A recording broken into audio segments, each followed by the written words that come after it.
So I'll just start. Anita's coming up here real quick. I just want to thank everyone for coming out. I really appreciate it. We're happy to provide another opportunity for residents to hear directly from staff in advance of town meeting. As she gets up here, I first want to have Anita Mecklenburg from the Select Board just briefly introduce why we're doing a pre-town meeting this year. It's something that we wanted to, attempt and hopefully grow upon. So Anita, do you want to? There's a mic there. You can do here and just tell why the Select Board want to do this real quickly. So we've been working really hard to try to make sure that everybody has a chance to ask their questions, has a chance to know what's going on. And we had heard from several people in different, excuse me, I was running in the parking lot, from different groups who had said at town meetings, sometimes what happens is people answer questions or ask questions and then they're answered on town hall and they just need a minute to think. And so they want that minute to think about it, to understand the warrant in a way that's not the sort of efficiency of a town meeting. And so we looked at what some other communities had done, and they have pre-town meeting Q&As where residents have an opportunity to ask questions about the warrant in a safe space. There's no voting, nothing's happening, but a way to understand what's going on. And so that's what motivated us to offer this evening. NCTV was kind enough to film it for us, so it'll be available for other people. And thank you. I just want to thank all our department people who are here. This is their time, and time is precious, and so thank you very much. All right, thank you. So I'm just going to quickly outline sort of how we're going to approach this. Clearly, it's a sort of informal event.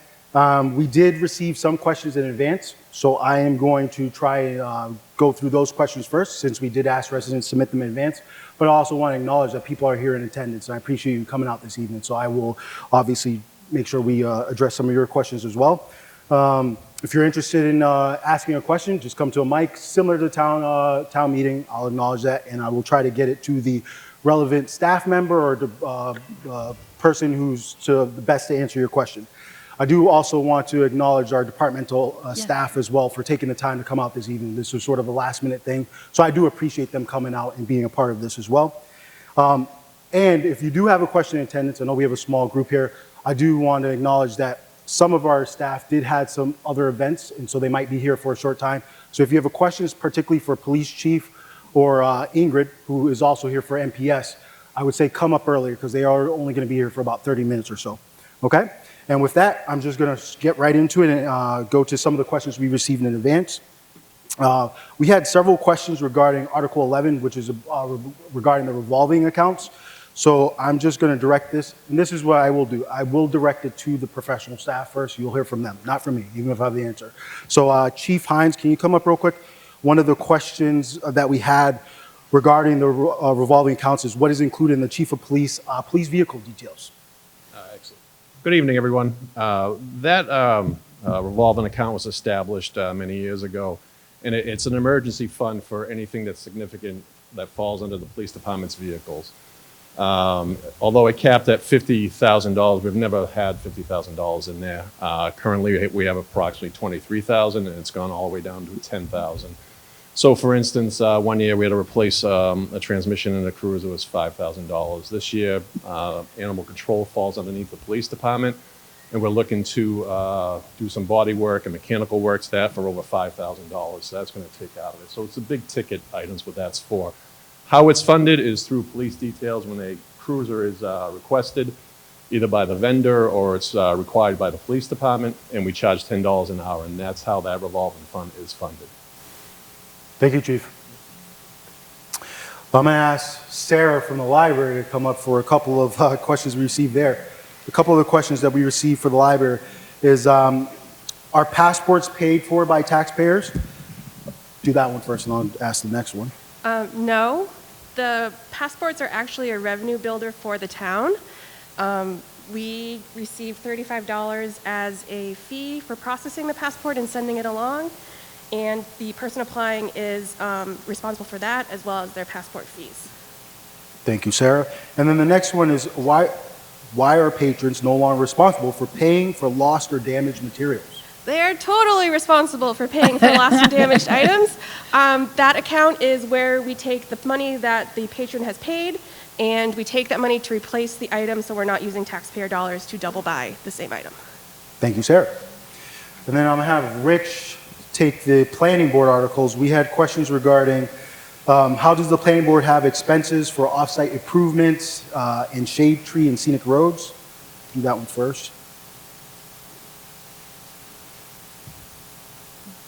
Good evening, Richard McCarthy, Norfolk Town Planner. The off-site improvement revolving fund is a way by which the planning board can make expenditures out of it. So for instance, let's say 2 years ago now, we had a street and sidewalk plan done town-wide, and part of the money came in from mitigation from development projects over the years. And the planning board paid for a portion of that, and the expenditure came through that fund from money that's already held by the town for that. Another example, I've been discussions with the planning board to complete the sidewalk on Medway Branch to where it exists today down to the transfer station. There's money again that the planning board's collected for the year. Through the years, for example, if somebody had 2 sidewalks in a development, they've asked for a waiver, and then they've paid a portion of that money in lieu of the sidewalk into the off-site mitigation fund. That'll be another example where money will be spent out of that fund. So it's a fund to be able to make expenditures out of it. In terms of the scenic shade, and that one's a great one. I don't think we haven't really spent anything out of there, so we don't have any money in it. So we don't utilize it, but even though it's there, which I'm going to jump to the other one. Conservation timber harvesting, right? Because that was another one that came There up. was a question for what is timber harvesting? Yeah. So when the town bought Lynn Farm many, many years ago, they thought they had a forest management plan for Lynn Farm, and that money could come out of that fund to do maintenance in Lynn Farm. So that revolving account was set up for that. There hasn't been any expenditures out of it, and there isn't any money in it either at the moment. So we kind of thought about in the office about the scenic roads and shade tree scenic roads. The only thing I could think of is, for instance, if somebody wants to put a curb cut in and so forth, they have a public hearing through the planning board in conjunction with the DPW director. And if they wanted to deposit money in there for which the tree would be cut down or a stone wall removed, that money could be expended out of there to do that work. That's not been the case. As far as I know, people, they take the tree down at their own expense. So we haven't had to put money in there. But that would be a way to be able to put money in the account for then DPW to be reimbursed for those expenses. But that's not the practice. Okay. Thank you, Rich. I'm going to go to another one of our questions here on the list, and this is going to be for Todd. Todd, why do we not see a list of transfers? In this regard, Article 3. Article 3 is related to budget transfers.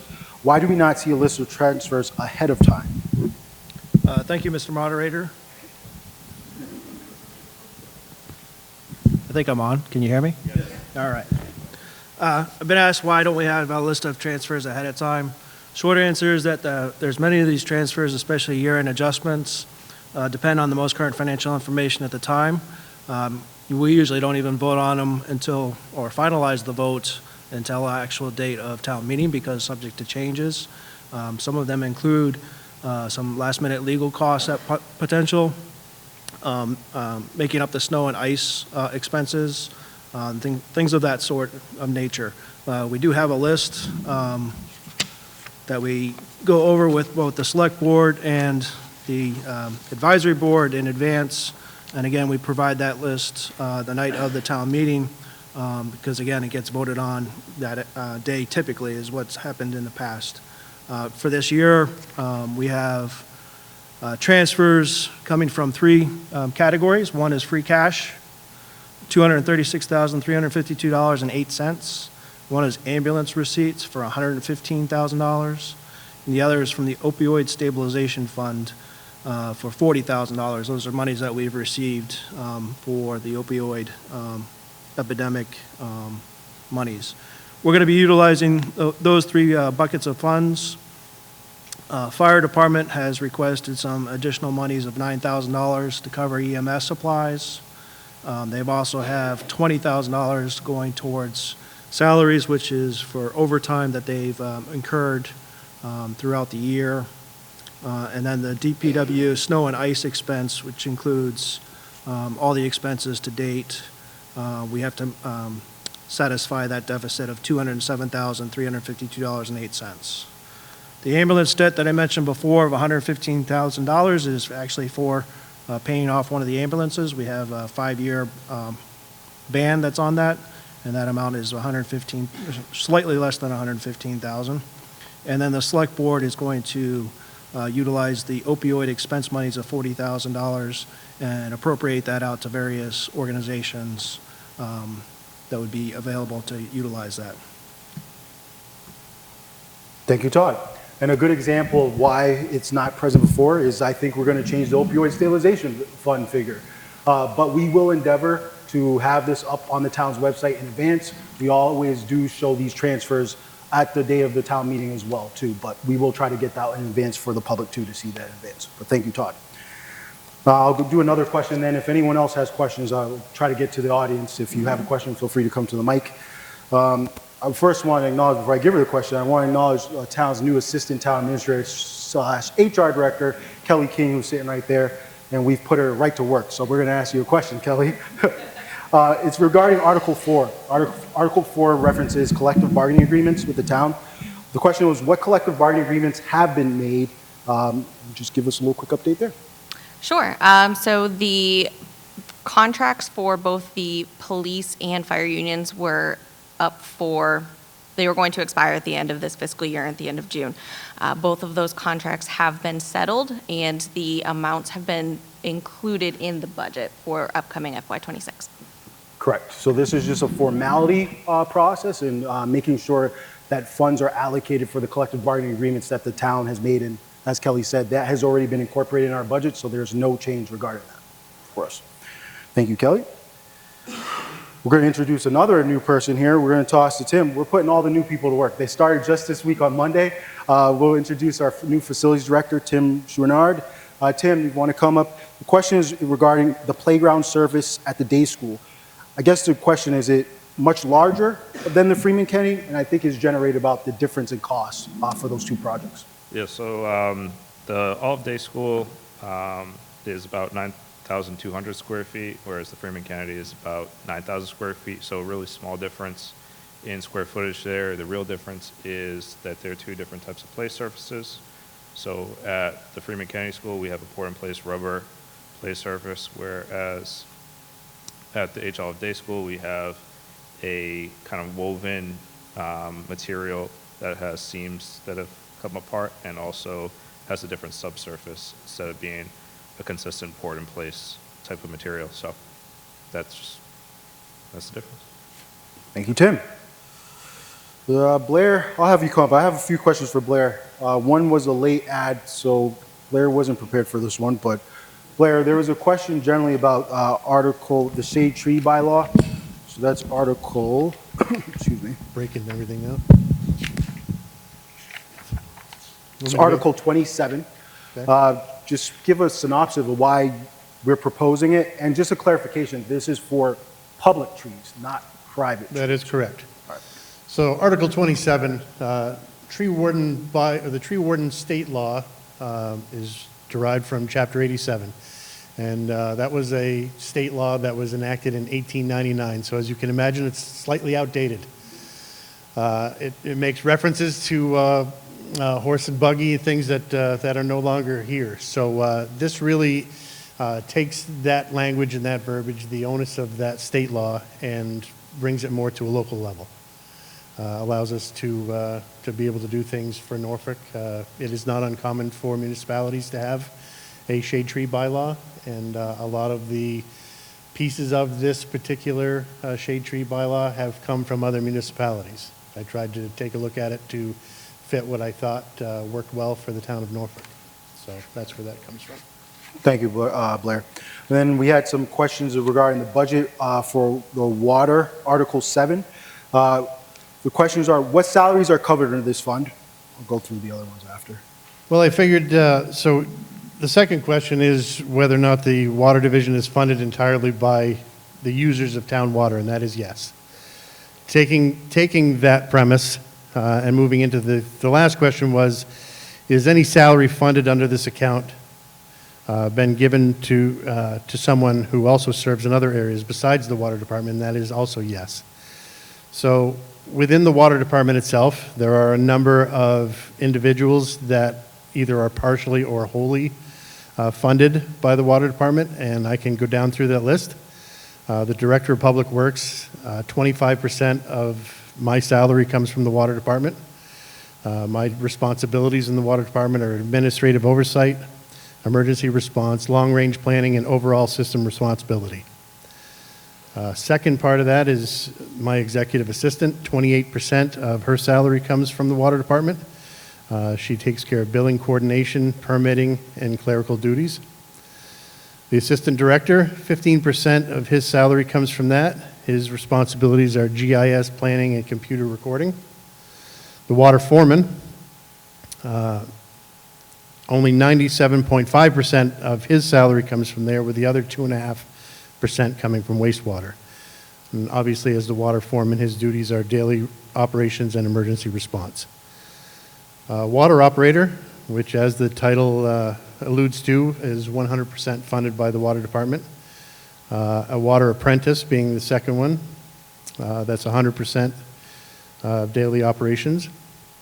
And we have an office assistant who is 100% funded by the water department, and her duties are daily scheduling of service, including markouts, shutoffs, and other water-related customer services. If anybody calls wanting to look up their bill or do research, that's where her duties shine. And then for times of the year when we're doing flushing, when just before billing goes out, as we're trying to get everything, there is an 8% for a third office assistant that deals with billing assistant and customer services. So that is all of the salary percentages that come out of water. And again, it is funded solely by water users. When we're going to Article 8. Article 8, the question was why is there a salary amount in for Article 8, as well as they thought the wastewater division was contracted to an outside company. Why is there not only just one expense, Blair? So the outside contractor that is shown as in the wastewater division is for the sole operation of the plant, 365 days a year, 24/7. Their job is essentially to come, to monitor, to make sure things are within parameters, but that's it. The rest of the salary that's accounted for wastewater deals with emergency response, building maintenance, administration, permitting, inspections, and long-term support that comes from the DPW itself. So that's where the other allocations for staffing go toward wastewater. So again, just the whitewater deals with the 24/7 operation, 365 days a year. Sometimes that's in the middle of the day, sometimes that's in the middle of the night. Their responsibility is to make sure that it is running at its optimum at all times. Thank you, Blair. I think we're good. The next question that we had was regarding the pickleball courts. The question was, why have the pickleball courts not been constructed? This is regarding Article 20, which extends the deadline to utilize funds for that. Toss to the planning, and then Josh is here from Recreation to add anything else if anyone has anything there. But I believe Gary is going to answer this on behalf of the planning board. Thank you, Mr. Moderator. It is everybody's dream to talk multiple hours about pickleball courts, so this is great. Right, so if you remember a couple of town meetings ago, we appropriated funds as a town through CPC to build out pickleball courts. At the Pond Street facility, it would have taken the current volleyball court and changed that to pickleball court. The zoning enforcement officer, Bob Bullock, and town planner, Rich McCarthy, thought that this triggered site plan review, which was not part of the original scope that we talked about between Recreation and CPC. Upon review, Planning Board did review this multiple times. We actually spoke at length 2 meetings ago, maybe possibly last meeting, about ways that we could relook at this or mitigate. There's really no way around it. The reasons are it changes the dimensions. It's not a like-for-like switch. It's not a recreation volleyball court being replaced with another volleyball court. It's taking a pervious soil. It's putting impervious concrete, or not concrete, but play top on asphalt. Thank you. On top of that, there's also some other considerations that we have about drainage because of that. There's considerations about changes to traffic patterns due to the way that the ice cream truck tends to sit in that half moon circle area, and the pickleball courts would be very close to that. So these are all things we do want to review. Because of that, we want to give more time to Recreation to find funding to cover the cost of site plan review without having CPC claw back that money right away just for them to come back possibly in a year or a year and a half and re-ask for that money. I think I explained that? You did? Okay. Yeah. Thank you. Another sort of CPC-related question, this is for Todd.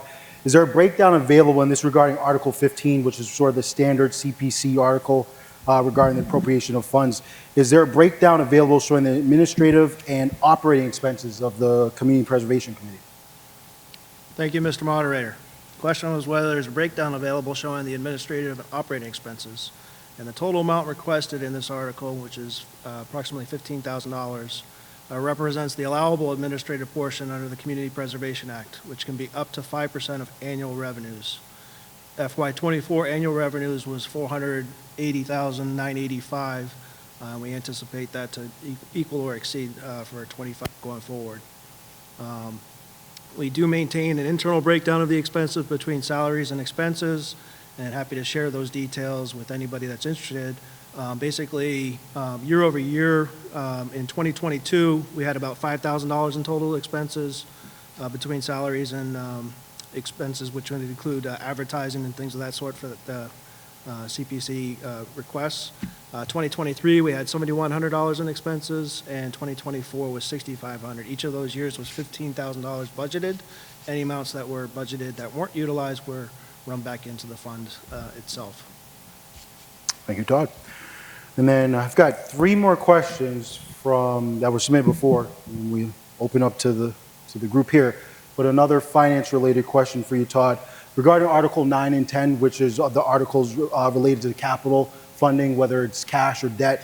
The question is, will the town be pursuing any capital projects at annual town meeting? Thank you, Mr. Moderator. No, we will not. Nice and simple. The next one's not as simple, Todd, and I think this is a great question. So this is regarding Article 33, and this is the article relating to utilizing about $405,000 in stabilization funds to fund the costs associated with the Tri-County Voc Tech project. The question is, why is the town utilizing stabilization funds to fund the project? Todd, maybe take that one a little bit, and I might ask for some select board chiming in depending on how Todd goes there. All right, Mr. Moderator. So, with respect to that particular question, there was lots of discussion both at the select board as well as advisory board as we did the budget this year. The idea here was, how do we best accommodate a requirement that the town is obligated to pay for, which the town voted to move forward with the Tri-County building of the school, and we obviously have a requirement as a community to pay for those debts. It's not optional, it's an obligation. So one way is to include it in the overall operating budget. That was not deemed appropriate because we would have to cut out $400,000 from the operating budget. Another avenue was potentially looking at monies that were left over. We did have a fire station. There are some monies coming back to the town. However, that is not our project, so I can't have monies transfer from our fire station project over to another project that is not ours. So the last resort that we have at the moment is utilizing stabilization funds. Stabilization funds, what we like to try and do is have about 5% in reserves for bond rating agencies and 5% of the operating budget amounts.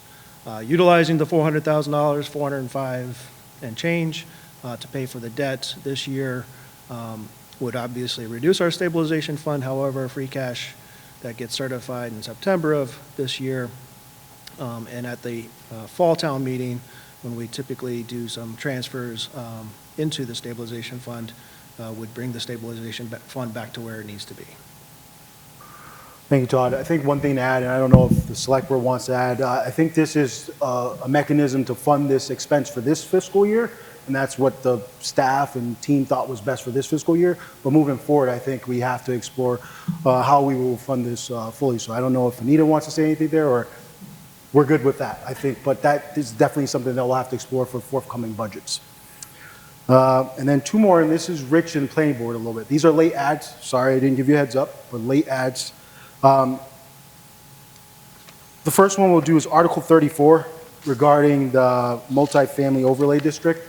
Question is, why is the town doing this right after we just did this? So this is a nice easy one for Rich or Chad, whoever wants to address this.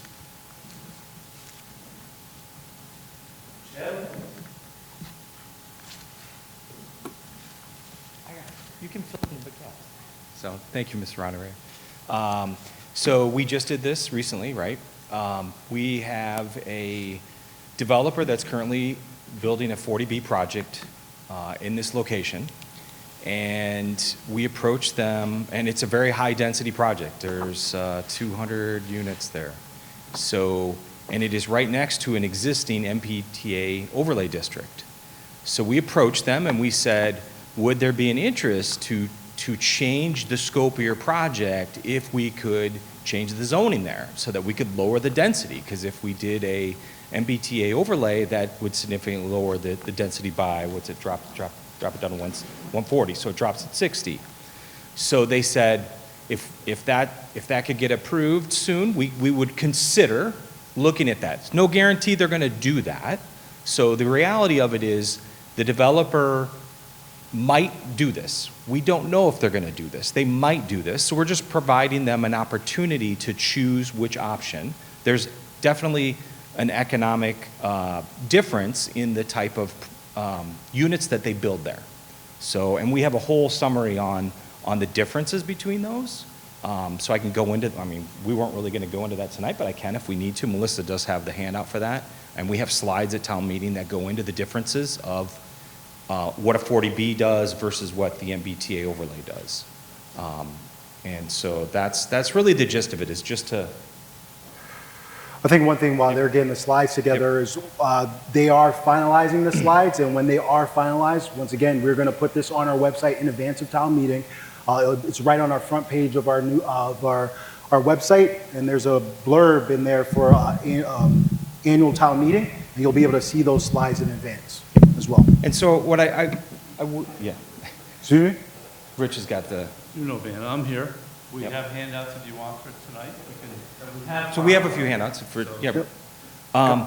So one of the things I did want to say is we wouldn't even consider this if it wasn't next to an existing MBTA overlay district. So you can't just plop another one down somewhere else.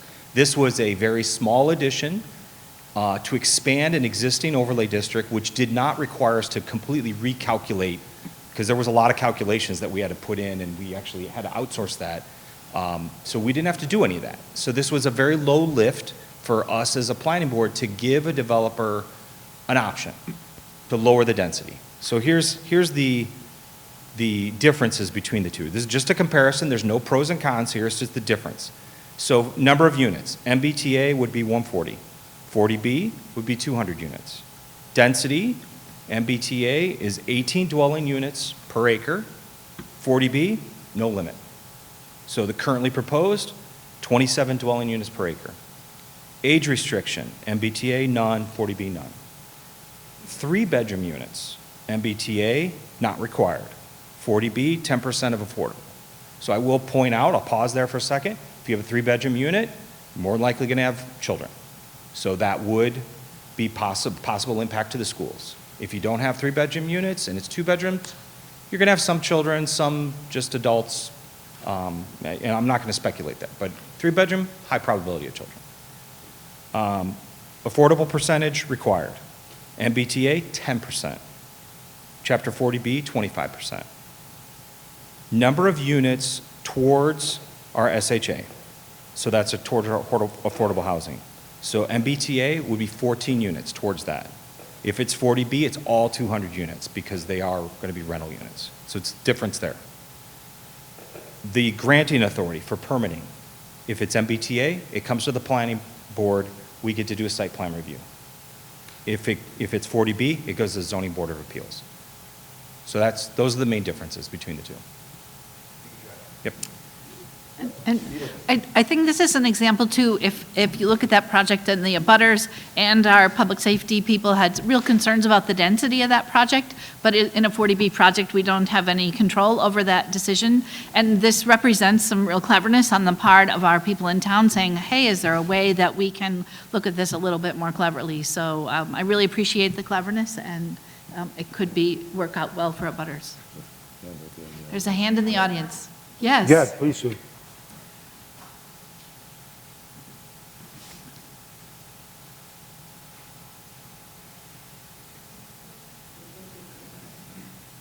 Hi, Sue Jacobson. I'm the Affordable Housing Director. I just wanted to clarify a couple of things. On the 40B development, 200 units count towards our SHI because there is a 25% affordable unit, but all count.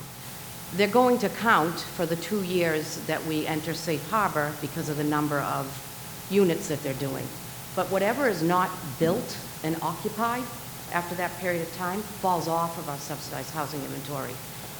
So while we may enter into a safe harbor spot, it's not going to solve our 10% problem. I also wanted to add that this project sits across the street from another project that has an eligibility letter for 59 apartments as well. So in one area, we're talking about potentially 259 units. I think it was brilliant of Rich to come up with this proposal. So just wanted to add that. Thank you. Thank you, Sue. Brilliant. Yeah. I have another question for planning, but acknowledging Ingrid might be leaving soon, there's a sort of another late ad. Ingrid, sorry to put you on the spot. The question is regarding the space issues in MPS. Is there a plan for MPS after the last sort of project sort of did not succeed at the ballot? Is there a plan to move forward regarding space issues at school? So next year, we have a plan in place. We have actually, due to budget reductions, we're reducing a couple of classrooms and class size is increasing. So it's mitigated for next year, but we are putting together a community working group to look at options. And we have reapplied to MSBA for potential funding.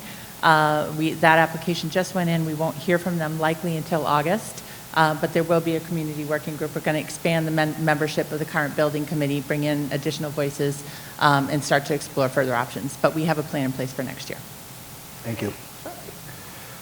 And then the final submitted question, right back to planning, whether it's Rich or a representative from the planning board, is can you give a brief synopsis of what we are doing with Article 21, which is regarding the accessory dwelling units?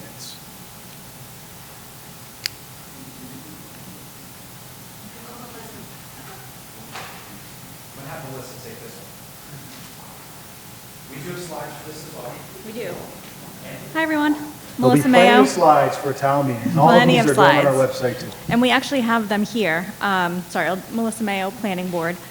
We have for Article 21 and Article 34, we have the slide deck up here, so you can take it with you and look through all of the slides. But I'll give you the short answer. We were, as a planning board, we were looking into accessory dwelling units after the master plan was completed. We heard from numerous people. They were worried about affordable downsize options as they age. A lot of folks have grown children, adult children that can't leave because it's just too expensive. And so, ADU would be a way that the child could actually, they could have privacy, the parents can have privacy, you can charge your child rent, they can learn some responsibility. And so that was another scenario that we talked about.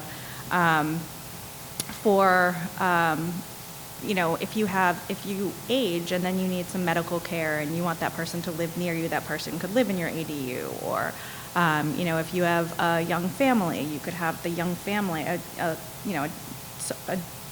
daughter or a son that has a family. You could actually have the larger house go to them, and then you could go to the ADU. So lots of different scenarios that we thought about that wouldn't require the true, affordable housing in town where you're limited on your assets are restricted. There's all sorts of, it's great, but it's great for a very small number of people. So what we were thinking is we wanted to work on accessory dwelling units to solve all of the problems that we heard from so many different people, so many different demographics during the master plan. While we were talking about prioritizing that, it's obviously expensive everywhere in Massachusetts. So the state had decided they're going to add to the Affordable Homes Act. And so in August, they said, okay, every town in Massachusetts is going to have accessory dwelling units. And they gave us the guidelines. They've been updated a couple of times since. We've gone through them with town council. We've reviewed them as a planning board. One of the options that we were able to do is we can take the state requirements as is, or we could choose to put more town-specific kind of safeguards for town bylaws around them. We opted to do that, which are actually, they're outlined in the presentation that we'll be going through at town meeting, so definitely get one of these slide decks before you go. But there's, essentially, we're going to have ADUs either way, because it's a state law now. What we have done is put through, a list of different things that we think would be more of a safeguard for Norfolk. And so that's what we're proposing at town meeting. And if the residents decide that they would like to adopt our bylaws that we came together with over several months of the planning board going back and forth and having healthy debates, then they would vote yes. If you vote no, then it just reverts back to what the state is. So if you don't like our additional safeguards, it just goes back to what the state requires us to do now. So that's the high-level overview, and we have the whole presentation for town meeting, and Rich has all of the slides over there if you'd like to take a look through them over the next week. Thank you, Melissa. Those are the questions that we had submitted in advance. I don't know if anyone in the audience has any questions. Oh, yeah.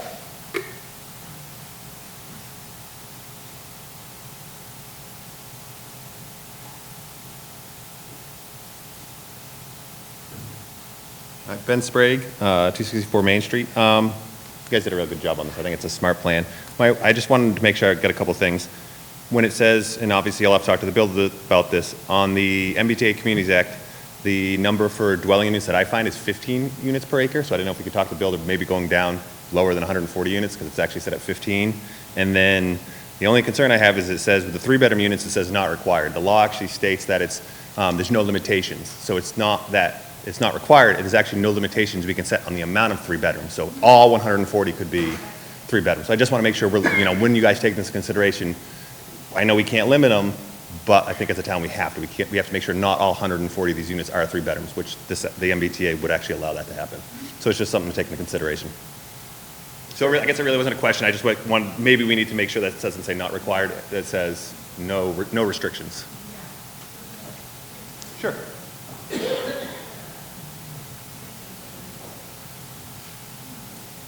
So for MBTA zoning, 15 units per acre is the requirement. In Norfolk, what we opted to do was to keep the buildings lower so that we could actually stay in line with our town bylaws that the residents have already enacted. We decided we would actually, instead of the 50 acres that were required in Norfolk, we did a little bit more than that, so we could have 18 units per acre instead of the 15, so that we could keep that height restriction. And then your second one about the requirement, yeah, we can change that wording. Yeah, I think it might help clear things up. Yeah, I will. Yeah, it definitely could. That's true. Worst case scenario. I will say the developers that we've talked to, they've actually said when they've done projects, like one of them in particular did a project in Norfolk and said he would have done more 1-bedrooms had he known that that's really what the market was. So hopefully and we have that data now, so we can help them if they, to let them know what the other developer said. But you're absolutely right. It could be. Thank you, Melissa. Good question. Any other questions from the audience? No, I'm going to ask. We do have some advisory committee members here. I'm going to put people on the spot real quick just to make sure we're utilizing time. Anything, David, Rob, you want to add a little bit, or? All right, we're good there. Anything from our departmental staff? Going once, going twice for the audience. No questions? Anything from our select board? I guess my only question would be, and maybe we can put it out to the community, because who knows who's going to watch it on NCTV, but this was a big expense in terms of time of our staff. And so is this a worthwhile something for us to consider in the future? Or is this something that we tried it, not very many people came? And so I guess that's what I'm thinking about right now, because we have a lot of staff members giving up the early part of their evening here to support folks. So I guess maybe we'll ask the community, because people could be busy and accessing it on NCTV, so maybe we'll put that out. But thank you for coming, for the folks who came, and thank you so much to our staff for being here, because that is, it's an ask. Yeah, I appreciate that. So as I sort of close this out, Anita, just touch base on a couple of things I was going to say. I do want to reiterate that I know for the board, transparency has been really important. Community engagement has been really important. So please provide that feedback to us. We want to improve and want to reach out to the residents as best as possible. So I want to send a couple of thanks. I want to thank you all for coming out in attendance, taking the time to come out here. I also want to thank our departmental staff for taking the time to come out here. And I want to thank NCTV for recording this event for us. They'll have it on their YouTube page in the forthcoming days. And then finally, just reiterate once again that a lot of our information regarding town meeting, you can find the warrant, you can find the budget, as well as other supplementary documents on the front page of our website. We've already provided that but we'll have additional things that will be there in advance of the meeting. In particular, there's some slides there are handouts that we'll be giving. They're better seen online. We'll have them here for you, but look at them online if you have the opportunity to do that. So I encourage residents to do that. And finally, thank you once again for coming. We hope to see you next week here for town meeting. Thank you. Have a good evening. Thank you. Thank you, everybody. Thank you.